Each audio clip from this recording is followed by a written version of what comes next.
বিয়ের মণ্ডপ থেকে উঠে গিয়ে রোশনাইয়ের প্রাণ বাঁচালো আরণ্যক। সম্পূর্ণ জানতে দেখতে থাকো।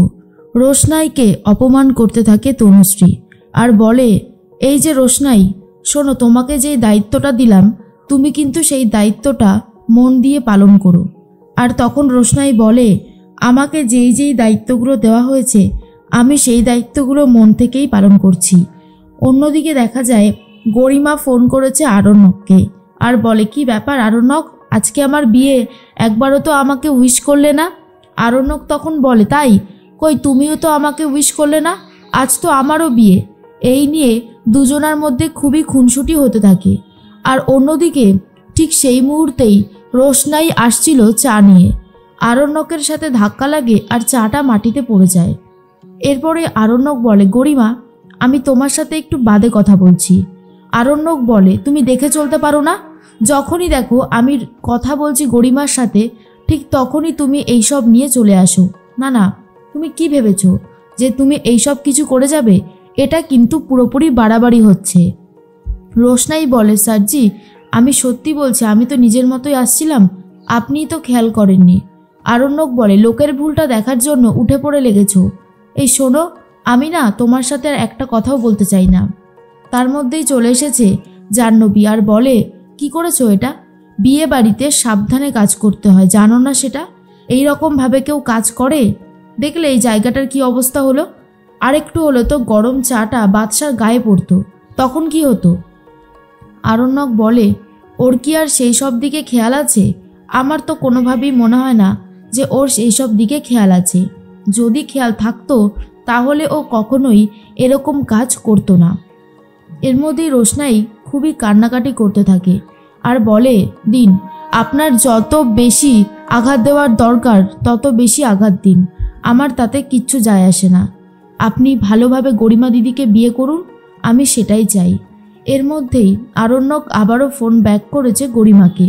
গরিমা বলে, কি হয়েছে, ফোনটা কেটে দিলে? আরণ্যক বলে, আর বলো না, এই যে রোশনাই চাটা নিয়ে এসেছে এমনভাবে আরেকটু হলে আমার গায়েই পড়তো, সেই জন্যই তো ওর ওপর আমার এতটা রাগ হচ্ছে। গরিমা বলে, যাক, রাগ করে আর কোনো লাভ নেই, আর কয়েকটা মুহূর্ত, তারপরেই আমি আর তুমি সারা জীবনের মতন এক হয়ে যাব, চাইলেও কেউ আমাদেরকে আলাদা করতে পারবে না। আরণ্যক বলে, ঠিকই বলেছ, আমিও না খুব তাড়াতাড়ি চাইছি বিয়েটা হয়ে যাক, ভালো লাগছে না আর, অনেক তো হলো, এবারে আমাদের দুজনের এক হওয়াটা খুবই জরুরি। এর মধ্যেই রোশনাইকে খুব সুন্দর করে সাজিয়েছে তনুশ্রী, দেখে মনে হচ্ছে পুরোপুরি বাড়ির কাজের লোক, আর এটা দেখে সবাই সেটা বুঝতে পারে। বড়মা মনে মনে ভাবে, আজকের দিনে রোশনাইকে এটা কি পোশাক পরিয়েছে মেজো? তখনই তনুশ্রী বলছে, শোনো রোশনাই, তোমার কাছে কিন্তু গুরুত্বপূর্ণ দুটো জিনিস রয়েছে, জড়োয়ার গয়নাটা আর বেনারসিটা, খুব সাবধানে এই দুটো নিয়ে যেও, কোনো রকমের ভুল চুল যেন না হয়। আর তখন রোশনাই বলে, হবে না, আমি খুব ভালোভাবেই সাবধানে গরিমা দিদির কাছে এটা পৌঁছে দেব। আমাকে যখন একটা দায়িত্ব দেওয়া হয়েছে তখন সেই দায়িত্বটা আমি ভালোভাবেই পালন করব। আরণ্যক ওপর থেকে দেখতে থাকে আর বলে, কই রোশনাই, এইবার তো আর কোনোভাবে প্রতিবাদ করতে পারছো না? তোমার যত প্রতিবাদ শুধু আমার কাছে, তাই না? বাড়ির কাজের মেয়ের মতো লাগছে তোমাকে, এত সুন্দর করে তোমায় সাজিয়েছে আমাদের বাড়ির লোকেরা, কিন্তু তাও তুমি কোনো প্রতিবাদ করতে পারলে না। তোমাকে যতই দেখি ততই যেন বেশি করে অবাক হয়ে যাই, আর ভাবি কি করে তুমি এতটা সহ্য করতে পারো। তুমি আমার ভালোবাসাকে রিজেক্ট করেছো, তাই এর শাস্তি তো তোমাকে পেতেই হবে। আমি তোমাকে কোনোভাবেই ক্ষমা করব না। দেখোই না শেষ পর্যন্ত তোমার কি অবস্থাটাই না হয়। তখন অন্যদিকে মনে মনে একটা কথাই ভাবছিল রোশনাই, স্যারজি, আপনি খুশি হয়েছেন তো? আপনার খুশি হওয়াটা সব থেকে বেশি ইম্পর্টেন্ট। আপনি যদি খুশি হন তাহলে আমার আর কিছু বলার নেই। এরপর সবাই মিলে গরিমাদের বাড়ির উদ্দেশ্যে রওনা দিয়ে দেয়, কিন্তু মিনি যেতে চাইলে মিনিকে নিতে চায় না। আর জাহ্নবী তখন বলে, সরি, আমি তোমাকে নিতে পারবো না। এমনিতেও রোশনাইয়ের হাত এখন পুরোপুরি কাজে ব্যস্ত, আর তোমাকে দেখার মতন কেউ নেই, তাই তোমাকে আমি কোনোভাবেই নিজের দায়িত্বে তো নিয়ে যেতে পারবোই না। বিয়ে বাড়ি গেলে তুমি যা করো সেটা আমার একদমই পছন্দ হয় না। তখন বড়মা বলে, মিনি, আমরা তো যাব একটু পরে, তখন তোমাকে নিয়ে যাব, তোমাকে এখন যেতে হবে না। মিনিকে না নিয়েই চলে যায় বলে মিনি বাইরে দাঁড়িয়ে দাঁড়িয়ে কান্নাকাটি করতে থাকে।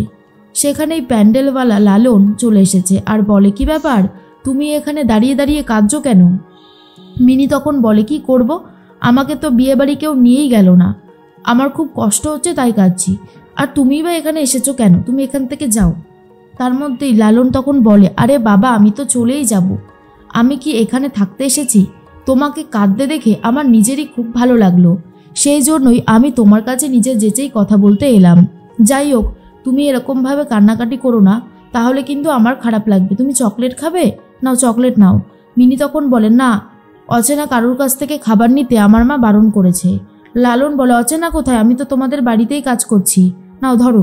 এরপর মিনি খেতে শুরু করে। আর লালন বলে, জানো তো, তোমাকে দেখতে খুব সুন্দর লাগছে, তা তুমি এখানে দাঁড়িয়ে কাঁদছিলে কেন? এখনও কিন্তু সেইভাবে বললে না, আর তোমাকে নিয়ে গেলই না কেন?